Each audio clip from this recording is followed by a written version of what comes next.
ဒါမှတော့ဒါကကျွန်တော်တို့ရက်ွက်ရဲ့တစောင်းလို့ပြောလို့ရတယ်ကျွန်တော်တို့ကဒီဘက်ကျွန်တော်ကဒီဘက်ဒီမှာနေတယ်နောက်ကပကံကိုရောက်လို့ရှိရင်လမ်းမနေကျွန်တော်ဒီလိုလာခဲ့ကိုကုမောက်ဆိုတာပုံသိတယ်နော်အဲဒါကျွန်တော်တို့ရွာရှေ့မှာလည်းကျွန်တော်ညီမတွေကျွန်တော်ဟိုဟာတွေကတနခါလေးစနေကြည့်တယ်ကျွန်တော်တို့ကတိန်လို့ဒီချင်းတို့မှမရှိလို့ပြင်ထွက်ကြတာနော်ဒါကကျွန်တော်ရက်ွက်ကနေပြီးတော့အလူရှင်တွေပေါ်ချွတ်ကြတာဒါကတထုံဘင်းမင်းမင်းချင်းဒါကသူ့ရဲ့မိဖုရားနေကလာတင်ပြီလို့ခေါ်တယ်ဒါကကျွန်တော်တို့ဗကန်နေ50ထဲမှာမပါဘူးတထုံဘင်းရဲ့စိတ်ဆိုးနေတဲ့ပုံစံကိုကျွန်တော်ရက်ွက်ကနေပေါ်ချွတ်ထားတယ်ဘာကြောင့်စိတ်ဆိုးရလဲသိကြတယ်စောင်းတွေဖတ်ဘူးလားဘောဒီဖတ်ဘူးလားဘောဒီမလေးလည်းဖတ်ဘူးလားချစ်သူများနေမှာ6ကလေးမကြည့်ဘူးဒါကကျွန်တော်တို့ဗကန်မာကအနော်ထာမင်းကြီးကအင်ပါယာဆွတ်ဆန်နေတဲ့အချိန်မှာရှီအန်နာနဲ့တိုင်နေပြီးတော့ဗကန်ကိုသာသနာပြန့်ပွားအောင်လုပ်ခဲ့တာအဲ့မှာရှီအန်နဲ့ပြီးတော့တထုံသွားပြီးတော့ပြီးကြတဲ့သုံးဖို့တော့ရောက်ပြစ်ဆောင်ခိုင်းတာဒါနဲ့ကျွန်တော်တို့ကပါဇက်ရဆိုပြီးပေါ့ပြီးကြတဲ့သုံးဖို့တော့ရောက်ပြစ်ဆောင်ခိုင်းတဲ့အချိန်မှာအနော်ထာမင်းကြီးကဒီကနေတန်တမန်တွေထုံကိုလွတ်လိုက်တယ်လွတ်တဲ့အချိန်မှာမနူဝမင်းကြီးကရှင်ရန်တောင်းခံခိုင်းတယ်သူမသိဘူးအနော်ထာကတောင်းခံခိုင်းတယ်ဆိုပြီးတော့မနူဝမင်းကြီးကညှင်းဆိုလိုက်တယ်မင်းတို့ပကံပြီးအရေးကြီးတဲ့နတ်နဂါးတွေကိုကိုရနဲ့ငါရဲ့ပြစ်ကြတဲ့သုံးပုံနဲ့မတူဘူးမတန်ဘူးဆိုပြီးပြင်လွတ်လိုက်အဲ့မှာသူ့ရဲ့မိဖုရားမင်္ဂလာကြီးကတခါနဲ့ပြေးလိုက်ချင်တာပကံနဲ့တော့တန်နိုင်ငံနဲ့တန်နိုင်ငံအငြင်းပွားပြီးစစ်မဖြစ်ချင်မပြေးလိုက်လို့မလို့စိတ်ဆိုးနေပုံစံကျွန်တော်ရောက်ပေါ်ဖြစ်တာโอเคမပြေးလိုက်တဲ့အချိန်မှာအနော်တန်တမန်လေးကနေအနော်ထောင်တက်လျှောက်တင်တဲ့အချိန်မှာအနော်ထောင်မင်းကအမျက်ဒေါသဖြစ်ပြီးတော့တွားတိုင်ပေါ်လာတိုက်ဖို့ရဘသူ့ရဲ့အကူအညီယူရလဲပြောင်းဝင်ကြတာရဲ့အကူအညီယူရတယ်ကြားဘူးရမလားမြေရှုမုတ်တယ်ပြောင်းဝင်ကိုတထုံတော့ပြီးတော့တရှုံပြတော့ပြီးပတ်စင်ခိုင်းတယ်ဘလို့တိုက်ရမယ်အနေထားတွေတော့ပြီးချိကန်းတဲ့အချိန်မှာပြောင်းဝင်ကအထုံမှာရှိတဲ့အမတ်ကြီးသမီးမတ်ဥစားနဲ့တော့ပြီးချစ်ကြိုက်ခဲ့တယ်သူ့ကိုတရှုံမန်းပြီးတော့မိမျိုးမျိုးနဲ့တက်တယ်တက်လို့မရဘူးနောက်ဆုံးဘလို့လဲကွန်းတရားရေတမုံနဲ့အားလျှော်တက်ခဲ့ရတယ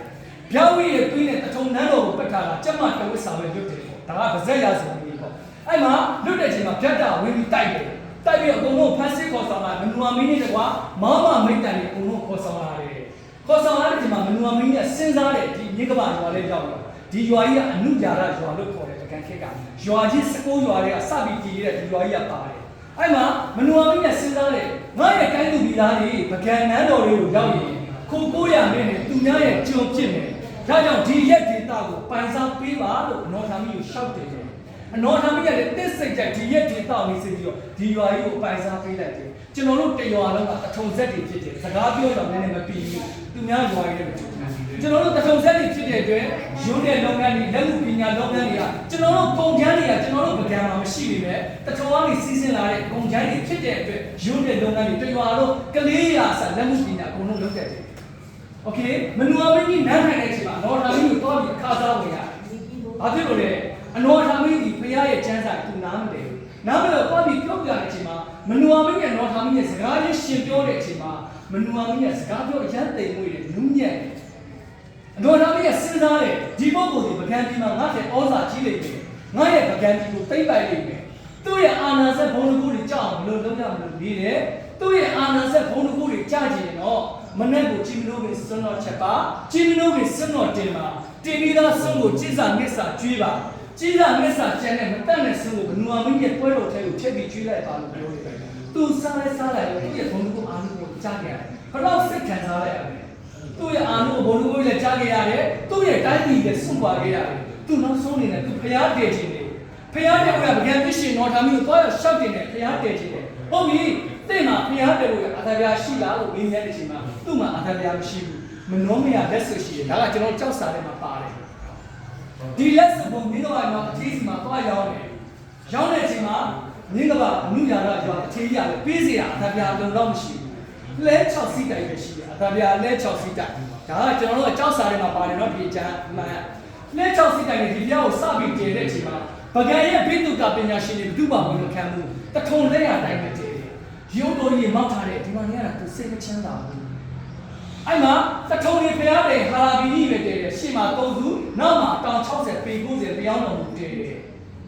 ရှေ့မှာစွန်းတပိတ်ရှိတယ်စွန်းစံစိတ်40ဆက်တယ်ချက်ပြီးသားဆို18တင်းဆက်တယ်ကျွန်တော်ငယ်ငယ်တော့ဆိုအပြည့်လောင်းလူကြတယ်နောက်နေ့စွန်းနေရလားတက်ဖြစ်တော့နောက်အဲ့လိုမလောင်းတော့ဘူးတန်ခါပါတရနေစဆွန်းလောင်းမယ်ဆိုရင်30ကျော်လောက်တော့တယ်မနေ့ဆိုဆရာတော်ကိုလည်းရေသက်တို့ချပေးတယ်အရင်ကြည့်မှုကြတော့တ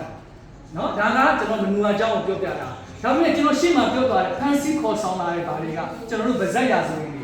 ဖန်စီခေါ်ဆောင်လာတဲ့ဘေးဒီပြားပြောက်ကိုဖျားတွေတဲ့နေရာတွေတော့ပေးမှာမဟုတ်ဘူး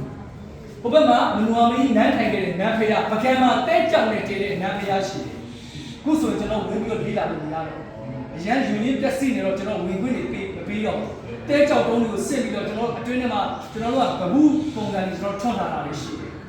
ကျွန်တော်ရှင်းမှာကျွန်တော်ပြောသလိုပဲဖန်စီခေါ်ဆောင်လာတဲ့ဗီဒီယိုတော့ဖျားတွေတင်နေရာတွေပြီးမှမဟုတ်ဘူးကျွန်တော်တို့လည်းဖန်စီခေါ်ဆောင်လာတဲ့ဗဇက်ရာဆိုတာကိုကျွန်တော်တို့ကိုယ်တိုင်လည်းမပြောထွက်ဘူးကျွန်တော်တို့ကဘာဖြစ်လို့လဲတုဝနာဘုံကြီးအထုံးကြီးရှင်မနူအာမင်းကြီးတဲ့တုဝနာဘုံကြီးဆိုတာရှစ်ထွက်တဲ့အရက်ကိုတင်စားခေါ်ကြတယ်ရှစ်ထွက်တဲ့ရက်မှာတိုင်းသမားတွေဘာပြီးထိပါကြတယ်အထုံးလုံးဝစစ်မခံနိုင်တော့ဘူးစစ်ရှုံးတော့မယ်လုံးဝအနော်ထားအပါရဖြစ်နေပကံမှာစစ်ခိုးလုံးလားခိုးလုံးဒီမှာတစ်ချိန်တည်းနဲ့ဖျားတွေတဲ့နေရာတွေပေးတယ်ဘယ်သူပဲဖြစ်ဖြစ်ကျွန်တော်မြန်မာနိုင်ငံကလူတွေတခြားနိုင်ငံမှာတော့အလုံးလုံးကြတယ်ကိုယ့်ရဲ့ကိုယ့်ဒေတာပဲဘယ်လိုနေထားလဲပြောမှုကြတာတခြားနေရာမှာဘူးမပြောမှုရတော့ဒီလိုပဲသူမှဒီမှာမပြောမှုတဲ့အကြောင်းကိုဘယ်တော့ခံစားရမလဲရုံးပုံလေးမောက်ပြီးပြထားတယ်ဒီမှာနေရတာစိတ်မချမ်းသာဘူးဆိုရဲခံစားချက်ကိုပေါ်ကျူးဖျားကိုတည်ထားတာသူမိမိရဆိုရင်ညနေဆိုရင်ညှော်တဲ့ဖျားရှိတယ်ကျွန်တော်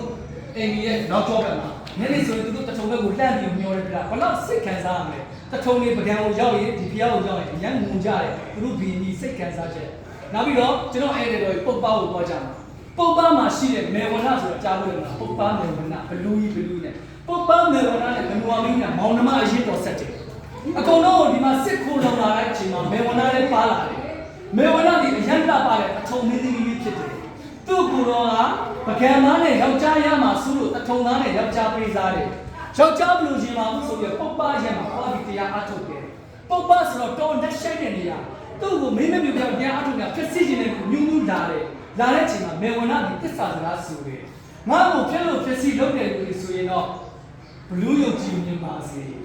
တကယ်ကိုနှိမ့်နေကတကယ်ကိုချစ်တယ်လို့ဆိုရင်အကောင်းပြတယ်မြင်ပါစေပေါ့သူ့ဖြစ်စီခြင်းတော့သွားရင်ဘလူးနဲ့ပြန်ပြီးတော့ပြေးလာခဲ့ရတယ်အဲ့မှာဓာတ်တာဒီနေ့တိုင်းနဲ့နန်းတော်တွေကိုတော့ထိုင်းနန်းတော်ပန်းဆက်ရတယ်ကြားလို့လားဓာတ်တာပန်းဆက်လမ်းဆိုတော့ကျွန်တော်လမ်းလေးမှာတွေ့နေမယ်မေဝနာနဲ့တွေ့ကြပြီးတော့ရွှေပြင်းကြီးဆိုမွေးခဲ့တာโอเคကျွန်တော်ဒီလိုဖရားလေးကိုကြည့်မယ်ဆက်တနာလုပ်တယ်